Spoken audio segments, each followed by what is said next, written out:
First had to do what they did. Yeah, baby. Said it's so bad for you, but my mind is flickering. Out here going haywire. Oh. Getting kicked off American Idol was tough. I thought that my dream was dashed and that I was never going to be able to become a musician. I felt terrible. It literally felt like a punch in the stomach, in the gut, and I felt that visceral feeling that I was shattered, essentially. What I learned very quickly is, one, it made me very angry. So as you go through any kind of grief process, anger being one of them, it allowed me to have this catalyst to be like, you know what, no matter what, I'm gonna get my dream out there and start my band. But more importantly, I learned very quickly to pivot and have that shift that I never wanted to win reality TV. I just wanted to be a musician and never let anybody control your destiny. Create your own opportunity.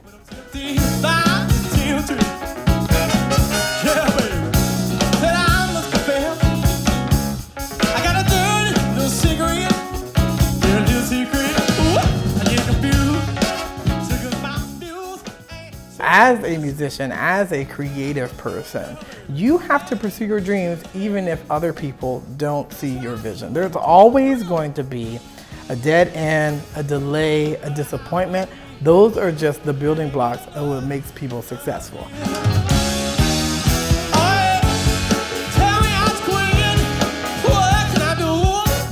And what I learned is that you have to be self-assured and self-confident and self-affirming. You can't wait for outside forces to tell you that you're good or that you should continue. You have to tell yourself that.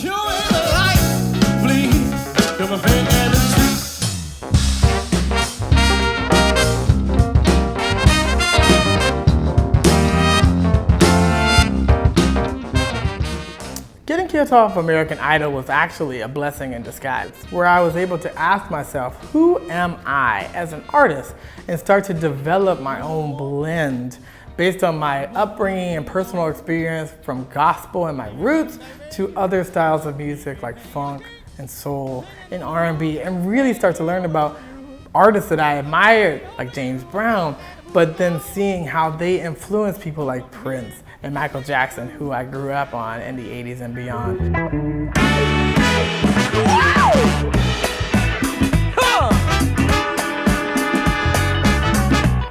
Come on now. Sound pretty good now. Confident is a really funny story. I thought it was actually going to become the most cheesy song ever. I had no idea that it was going to win John Lennon Songwriting Contest or almost have 1 million streams on Spotify. But it resonated with so many people because people struggle with self-love all the time. By talking about becoming confident, it talked about an idea of positivity that people could really gravitate towards. What you see is what you get. Living with no regrets. Looking forward to what's next. If you want to have a music career this day and age, if you're not, a household name, you got to do more than one thing. And even within music, you got to do more than one thing. Like within music, I started as a singer and a keyboardist, and then branched out into producing and songwriting and having a publishing company and licensing music and having a record label. It's like you just kind of, through necessity, expand your brand and grow.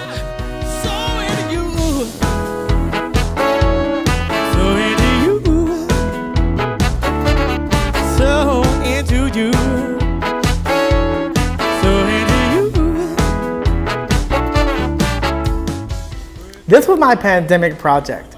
I knew that once music shut down in 2020, March of 2020, I had nothing to do. Side Hustle and Flow was a bucket list item for me, and to condense my life and ideas into 10 principles that hopefully will help the everyman, the every woman, the average Joe, the average Jane become a little bit better in life. As we lead through the book, the 10 principles lead you through setting goals, having work-life balance, finding mentors. We talk about productivity, we talk about time management, we talk about work-life balance. But I would say out of all of the principles, when we talk about goals, being golden and setting them, having SMART goals, things that are specific, that are measurable, that are time bound, all of those things are super important. So I think you need to have the dream, create the goals and the action steps around that, measure all of that, and then from there start and make sure also to finish. Because if you only start, it's only half done, half begun. Finishing is what actually gets your product or your service or your idea out into the world where they can actually use it. What's going on? This is Josh Gates in Expedition Headquarters. Next week, Adventure Wednesday returns. Expedition Unknown is back. Expedition X is back. Josh Gates Tonight is back. What else? Oh yeah, the band is back.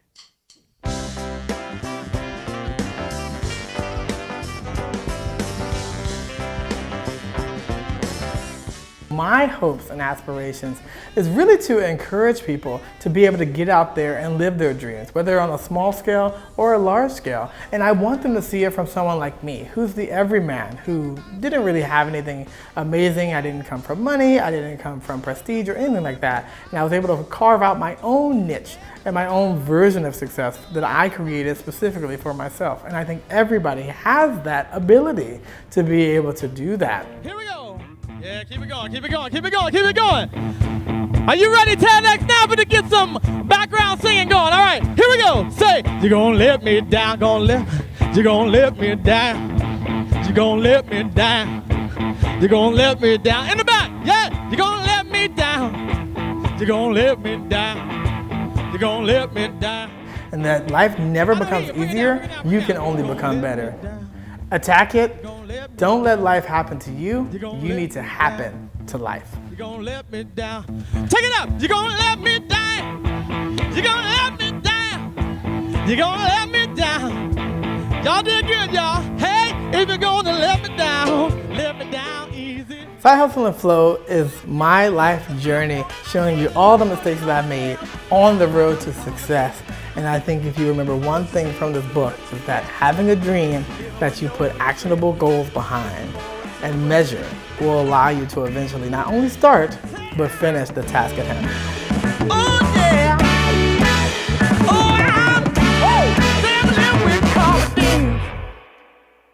So you see some great Stevie Wonder. Is probably one of his best recordings, Songs in the Key of Life. I think everybody's tried the pattern after this. I just saw a thing about Superstition, how he played all the instruments except the horns on it, and he was only 22 at the time, and that was his 15th record already. So Stevie, a huge influence on me for sure. But yeah, you got Aretha. I mean, her greatest hits here has so many hits. Obviously, this has some of her blues stuff early on, before she started doing her Atlantic records. But Respect, Chain of Fools, You Make Me Feel Like a Natural Woman by Carole King, amazing stuff. I love some Marvin Gaye. Obviously, What's Going On, this was super influential on Motown. It was one of the first artists that actually broke away from Motown's corporation to be able to actually write and produce their own songs. And this actually became one of Motown's biggest selling albums. We are here right now at Dudley's Record Shop in Torrance, California. Dudley comes from a long tradition in radio and loves music and has an amazing shop that has some great vinyl for people at all different price points. But it's very interesting to be able to see the resurgence of vinyl over the last couple of years and to be able to support small business in Southern California and beyond. So you should definitely go check it out. If you're local to SoCal or ever in town, Dudley's in Torrance. Tell them Cliff Beat sent you.